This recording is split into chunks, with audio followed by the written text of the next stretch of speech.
ஆனால் பிராணனையும் கொடுத்து தேசத்தையும் சட்டத்தையும் ரட்சிக்கவே இந்த துறை காவலர்கள் கொஞ்சம் கூட வீரிய சௌகரியங்களில் வீர சூரத்தனத்தில் தளராமல் இருக்க வேண்டும் என்பதால் பவ்யமாக மரியாதை செலுத்தும் போது கூட வீரசூரத்தனமாகவே அதை பண்ண வேண்டும் என்று இப்படி வைத்தார்கள். மற்ற எல்லா இடங்களையும் விட மேல் அதிகாரிகளுக்கு ரொம்பவும் அடங்கி கட்டுப்பாட்டுக்கு வருகிறவர்கள் இவர்களேயானாலும் இங்கேயே பவ்ய நமஸ்காரம் தடாபுடாவாக இருக்கிறது. ஒருவேளை அதனாலேயே இப்படி என்றும் இருக்கலாம். அவர்களுக்கு பவ்யம் என்கிறதற்கு கூட ஸ்வபாவிகமாக உள்ள தழைந்து குழைந்த அபிநயமான பாடி லாங்குவேஜ் இருக்க வேண்டாம். அதற்கு விரோதமாகத்தான் பண்ணணும் என்று ரூல். அந்த ரூல் படி பண்ணுகிறது தான் நிஜமான அடக்க குணம் என்றே இப்படி வைத்திருக்கலாம். ஆனால் பொதுவிலே இப்படி இல்லாமல் உள்பாவத்தை பிரதிபலிப்பதாகவே வெளிக்கிரியை இருக்க வேண்டும் என்றால், பரஸ்பரம் அவை ஒன்றை ஒன்று போஷித்துக் கொள்ள வேண்டுமானால், தழைவு குழைவான மனோபாவம் என்றால் அதற்கான கிரியையும் தழைந்து குழைந்து இருந்தால்தான் சரியாக வரும், பலன் தருவதாக இருக்கும். சரீரத்தை வளைப்பதில்தான் அந்த மனக்குழைவு பிரதிபலிக்கிறது. தலையை குனிவது, உடம்பை வில்லாய் வளைப்பது, வணங்குவது, காலை வணக்கி மண்டி போடுவது எல்லாம் உள்ளே குழைந்து தழைந்து இருப்பதற்குத்தான் வெளியடையாளம். தண்ட நமஸ்காரம் சாஷ்டாங்கம் என்று இத்தனை நாழி விசேஷித்துச் சொன்னேனே, அதிலேயோ ஒரேடியாக தழைந்து விழுந்து கிடந்தாலும் குழைவு என்று பார்த்தால் இல்லவே இல்லை. ஏன் இப்படி என்றால் அதற்கு இன்னொரு உசந்த தாத்பரியமும் இப்போது தோன்றுகிறது. மனசை நம்முடைய நமஸ்காரத்திற்கு பாத்திரம் ஆகிறவரிடம் திமிர்தண்டியாக நிறுத்தாமல் அவர் வளைக்கிறபடி வளைக்க கொடுப்பதற்கு அடையாளமாகவே வளைந்து வணங்குவது. அப்படி சொன்னால் நம்முடைய சொந்த மனஸ் என்று ஒன்று இருக்கிறது, அதை அவர் வளைக்க கொடுக்கிறோம் என்று ஆகிறது. மனசென்றே ஒன்று இல்லை என்று தள்ளுவதானால் மனசையேதானே நாம் என்று நினைத்துக் கொண்டிருக்கிறோம். ஆனதால் நாமென்றே ஒன்று இல்லை என்று மனசையே வீசி எரிகிற பாவம் என்றால், சிரித்துவிட்டு கடாசு என்று மனசையே கடாசுவது என்றால், அப்போது மனசில்லாத மரக்கழி மாதிரி தானே உடம்பை தள்ளணும். மரத்து போச்சு என்றால் மனசின் உணர்ச்சி அந்த பாகத்தில் ஓடவில்லை என்றுதானே அர்த்தம். உடம்பை இந்த கட்டை என்கிறதும் இந்த பாவத்தில்தானே. அப்படி மனமற்று உள்ள மரத்தடி மாதிரிதான் நீள நெடுக விழ வேண்டும். ஆக தண்ட நமஸ்கார கிரியையும் உத்தமமான பவ்ய பாவத்துக்கு வெளியடையாளம்தான். மொத்தத்தில் எல்லாவிதமான நமஸ்காரச் செயல்களுக்குமே அஷ்டாங்கமோ பஞ்சாங்கமோ சல்யூட்டோ சலாமோ எல்லாவற்றுக்குமே அடிப்படையாக ஒரே உத்தமமான பாவம்தான், கீழ்ப்படிவது என்பதுதான். ஒபிசன்ஸ் என்று அதை சொல்கிறார்கள். அதாவது ஒபே பண்ணுவது, கீழ்ப்படிவதுதான். ஒபீடியன்ஸ், சிக்ஷுருக்ஷை. இங்கேயும் லோகஜனங்களின் ஐகமத்தியத்தை ஒரே போன்ற சிந்தனையை காட்டுவதாக ஒன்று பார்க்கிறோம். ஒபே என்ற வார்த்தையில் இருந்தே ஒபீடியன்ஸ் வந்திருப்பதாக எவரும் புரிந்து கொள்ள முடியும். லாட்டினில் இருந்து வந்த அந்த ஒபீடியன்ஸ் என்ற வார்த்தைக்கு கவனமாக கேட்டுக்கொள்வது என்றே மூலத்தில் அர்த்தம் சொல்கிறார்கள். சிக்ஷுருக்ஷை என்று ஒன்று நாம் சொல்கிறோம். குரு சிக்ஷுருக்ஷையே சிஷ்யனுக்கு தலையான கடமையாகச் சொல்கிறோம். அதற்கு நேர் அர்த்தம் கேட்டுக்கொள்கிறதுதான். ஆக கீழ்ப்படிதல் என்பதற்கு இங்கிலீஷ் வார்த்தையான ஒபீடியன்ஸ், பணிவிடை என்பதற்கு நம் தேசத்து வார்த்தையான சிக்ஷுருக்ஷை ஆகிய இரண்டும் கேட்டுக்கொள்வது என்ற ஒரே அர்த்தத்தின் அடியாகத்தான் இருக்கிறது. கீழ்ப்படிவதும் பணிவிடையும் ஒன்றையொன்று இட்டு நிரப்பிக் கொள்கிற விஷயங்கள். இரண்டிற்கும் இரண்டு வேறே பாஷைகளில் ஒரே அர்த்தம். ஏன் அப்படி இருக்க வேண்டும் என்றால், கேட்டுக்கொள்வது என்றால் என்ன கேட்டுக்கொள்கிறோமோ அந்தப்படி செய்ய வேண்டும் என்பதுதான் உள்ளர்த்தம். சொன்னதை கேளு, சொன்னபடி கேட்கிறது இல்லை என்றெல்லாம் சொல்லும்போது அதுதானே அர்த்தம். ஹியருக்கும் அந்த அர்த்தம் உண்டு. பெரியவர்கள் சொன்னபடி நடப்பதுதான் நிஜமான சிக்ஷுருக்ஷையும் ஒபீடியன்ஸும். அதனால்தான் அப்படி வார்த்தைகள் ஏற்பட்டிருக்கின்றன. ரொம்ப பொருத்தமாக ஒன்று தோன்றுகிறது. ஒபீடியன்ஸை கீழ்ப்படிதல் என்று சொல்கிறோம். உடம்பு பூராவையும் வாஸ்தவமாகவே கீழே பூமியில் படியவிட்டு கிடப்பதுதான் சாஷ்டாங்க நமஸ்காரமாக இருக்கிறது. இப்படி சிஷ்யன் குருவுக்கு நமஸ்கரிப்பதை முதலில் சொல்லிவிட்டு அப்புறம் கேட்டு கேட்டு உபதேசம் பெற்றுக்கொள்வது சிக்ஷுருக்ஷை என்று நாம் வழக்கில் சொல்கிற சரீர ரீதி பணிவிடையை பண்ணுவது என்று பகவான் தரவரிசை பண்ணி கொடுத்திருக்கிறார். தத்வித்தி பிரணிபாதேன பரிப்ரச்னேன சேவையா. பிரணிபாதம் பிரணாமம். பிரணிபாதம்தான் நமஸ்காரம், பரிப்பிரஷ்னம் உபதேசம் கேட்டுக்கொள்வது, சேவை பணிவிடை. பிரணிபாதம் என்பது பாதம் என்று பிரியும். ராவை அடுத்து வரும் நகாரம் நகாரமாகிவிடும். அதனால்தான் பிரணிபாதம் என்பது பிரணிபாதமாவது. பாதம் பதம் இல்லை, பாடம். அப்படி என்றால் விழுவது நீ பாதம், ஒரே விழுகையாக விழுகிறது. விழுகிற காரியத்துக்கு அழுத்தம் கொடுக்கவே பிரிஃபிக்ஸ் முன்னடை நீ சேர்த்திருக்கிறார். பூந்து நிபாதம் பண்ணிவிட்டான் என்கிறோம், ஒரேடியாக வெட்டி சாய்த்து வீழ்த்தி விடுவதை. அந்த அழுத்தமும் போதாது, இன்னும் கூட அழுத்திச் சொல்லணும் என்று இன்னொரு பிரிஃபிக்ஸும் என்று சேர்த்து பிரணிபாதம் பிரணிபாதம் என்று பகவான் சொல்லியிருக்கிறார். நான் என்ற எண்ணத்தை ஒரே வெட்டாக வெட்டி சாய்க்கிறதற்கு அடையாளமாக சரீரத்தை தடால் என்று கீழே தள்ளி நமஸ்காரம் பண்ணுவது என்று தெரிவிப்பதற்காகவே இப்படி பதப்பிரயோகம் பண்ணியிருக்கிறார். குருவை கண்டுகொண்ட சிஷ்யன் பண்ண வேண்டிய முதல் காரியமாக இந்த பிரணிபாத நமஸ்காரத்தையே சொல்லியிருக்கிறார். பிரநிபாதம் மாதிரியே பிரநாமம் என்றும் இருக்கிறது. அதுதான் பிரணாமம் என்பது. வடக்கே நமஸ்காரத்தை அப்படி சொல்வது அதிகம். இங்கேயும் ஹிந்தி வார்த்தைகள் ஒரு ஃபேஷனாக வந்து கொண்டிருப்பதில் ஒரு பக்கம் ஹிந்தி எதிர்ப்பு எரிப்பு என்று இருந்தாலும் இன்னொரு பக்கம் மனுஷாள் பேர், வீட்டு பேர், சினிமா கொட்டாய், ஹோட்டல் பேர் எல்லாம் ஹிந்தி ஃபேஷனில் வந்து கொண்டிருப்பதில் இங்கேயும் பிரணாம் பரவிக்கொண்டிருப்பதாக தெரிகிறது. பிரணாமம் என்பதில் நாமம் என்பது நமனம் என்பதன் திரிபுதான். நமனம்தான் வணக்கத்திற்கு நேரான பெயர் என்று சொன்னேன். வேடிக்கையாக ஒன்று தோன்றுகிறது. நமஸ்கார கிரியைக்கு சக அங்கமாக, உடன் சேர்ந்த அங்கமாக ஒன்று உண்டு. அதற்கு அபிவாதனம் என்று பெயர்.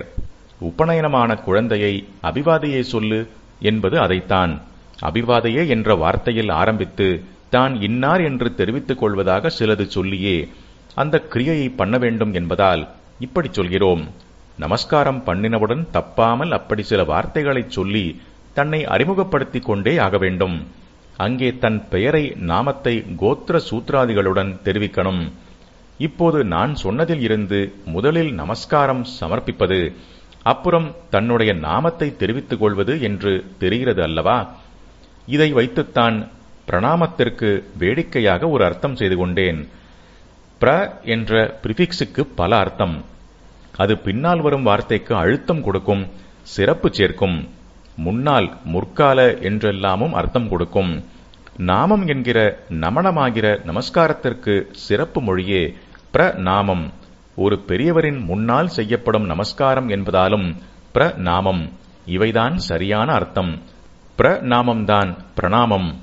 எனக்கு தோன்றிய வேடிக்கை அர்த்தம் என்னவென்றால், ஒருத்தன் தன்னுடைய பெயரை, நாமத்தை தெரிவித்துக் கொள்வதற்கு முன்னால் செய்வதுதானே நமஸ்காரம். முன்னால் என்பதற்கு போடலாமோ இல்லையோ? அதனால் ஒருத்தனுடைய பெயருக்கு, நாமத்துக்கு பிரவாக வரும் அந்த காரியம் பிரநாமம், பிரணாமம் ஆகிறது. அபிவாதனம். நமஸ்காரம் பண்ணுபவன் நமஸ்கரிப்பவரை பார்த்து சொல்லும் வாசகமே அபிவாதனம் என்பது.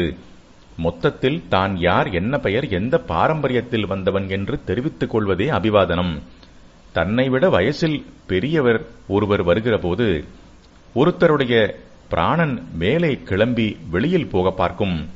அப்போது அவன் எழுந்து அவரை மரியாதையாக வரவேற்று அபிவாதனம் பண்ணுவதால் கிளம்பின பிராணன் அவனிடமே மறுபடி புகுந்து நிலைப்படுகிறது என்று மனு சொல்கிறார். ஊர்த்வம்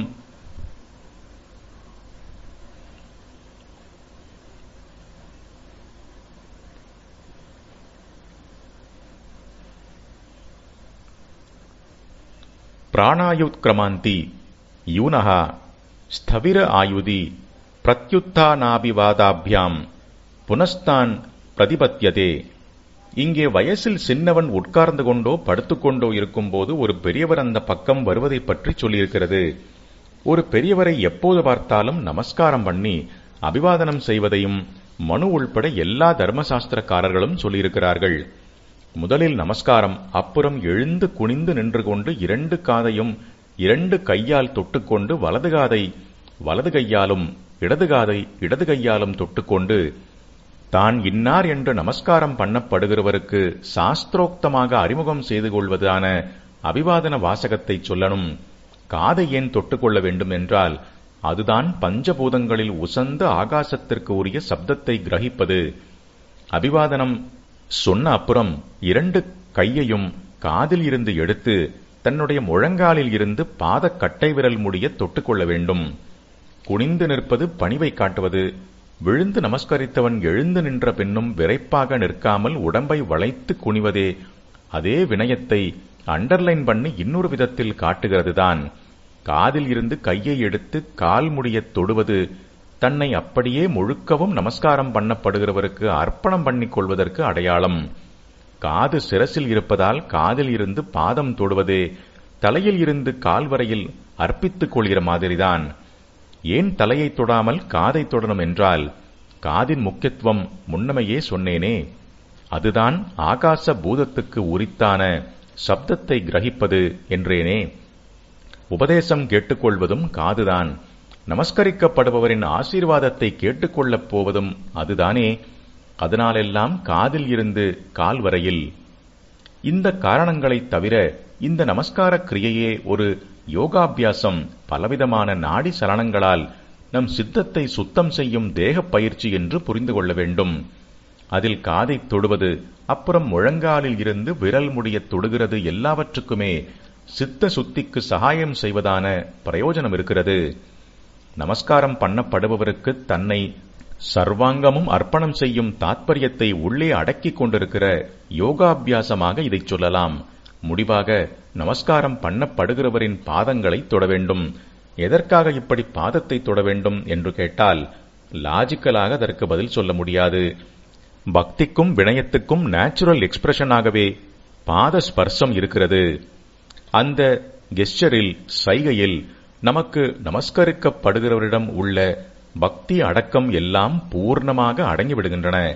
நாம் சின்னவராக இருந்து கொண்டு அவரை ரொம்பவும் பெரியவராக வைத்து யாரை நமஸ்கரித்தாலும் அவரே ஈஸ்வரனின் பிரதிநிதி என்கிற மனோபாவத்தை வைத்து அவருக்குள் பாய்கிற ஆசீர்வாத சிந்தையை அவரிடமிருந்து நமக்குள் பாய்ச்சிக் கொள்வதற்காகவே இப்படி பாதத்தை தொடுவது. இது ஒரு ஆத்ம சம்பந்தமான எலக்ட்ரிக்கல் சர்க்கியூட். தொடுவது என்று சொன்னாலும் நம்முடைய தக்ஷண தேசத்தில் பெரும்பாலும் அது அசலே நேராக தொடுவதாக இல்லாமல், நமஸ்காரத்துக்கு பாத்திரமாகிறவரின் பாதத்தின் கிட்டே நமஸ்கரிக்கிறவன் தன் கைகளை கொண்டு போய் தொடுகிற மாதிரி பாவனை பண்ணுவதாகத்தான் நடைமுறையில் இருக்கிறது. அதற்கு தகுந்த நியாயமும் இருக்கிறது. மடி போதாதவர், அதிலும் வயசில் சின்னவர், மடியாயிருக்கிறவரை தொடுவது சரியில்லை. மடி விழுப்பு சமாச்சாரம் ஒரு பக்கம் இருக்கட்டும், தேக ரீதியாகவும் நமக்கு உள்ள தோஷம் நாம் தொடுகிறவரை கொஞ்சமோ நஞ்சமோ பாதிக்க இடமுண்டு. மனோரீதியில் நமக்கு உள்ள குணதோஷங்களும் அதே மாதிரி பண்ணலாம். எலக்ட்ரிக்கல் கரண்ட் மாதிரி இவை ஒருவரிடம் இருந்து இன்னொருவருக்கு பாஸ் ஆகக்கூடும் என்று இப்போது சயின்ஸ்காரர்களே ஒத்துக்கொள்கிற மாதிரி பேசுகிறார்கள். எல்லாவற்றுக்குமே மேலே கர்மா. நாம் யாரை நமஸ்கரிக்கிறோமோ அவர் கருணை மனஸ் படைத்தவர், ஒரு உத்கிருஷ்டமான உயர்வு பொருந்திய ஜீவனாக இருந்தால் நாம் அவர் பாதத்தை தொடுகிறபோது நம்முடைய கர்மா, தப்பு கர்மா, பாப கர்மாதான். அது அவருக்கு உள்ளேயும் பாசாகி நம்முடைய கர்மாவுக்காக நாம் பட வேண்டிய கஷ்டத்தை கொஞ்சமோ நஞ்சமோ அவர் அனுபவிக்கும்படி செய்துவிடும். பரம உத்கிருஷ்டமாக இருந்தால் விஷயம் வேறே.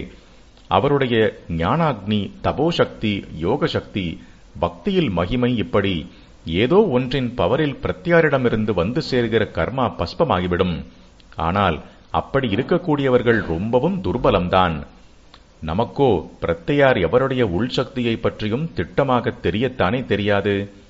அப்படி இருக்கும்போது யார் எப்படிப்பட்டவர் என்று முழுக்கவும் சரியாக தெரிந்து கொண்டு இன்னாரை தொடுகிறது, இன்னாரை தொடாமல் அப்படி பாவனை மாத்திரம் பண்ணுவது என்றெல்லாம் பாகுபாடு பண்ணிக் கொண்டிருக்க முடியுமா?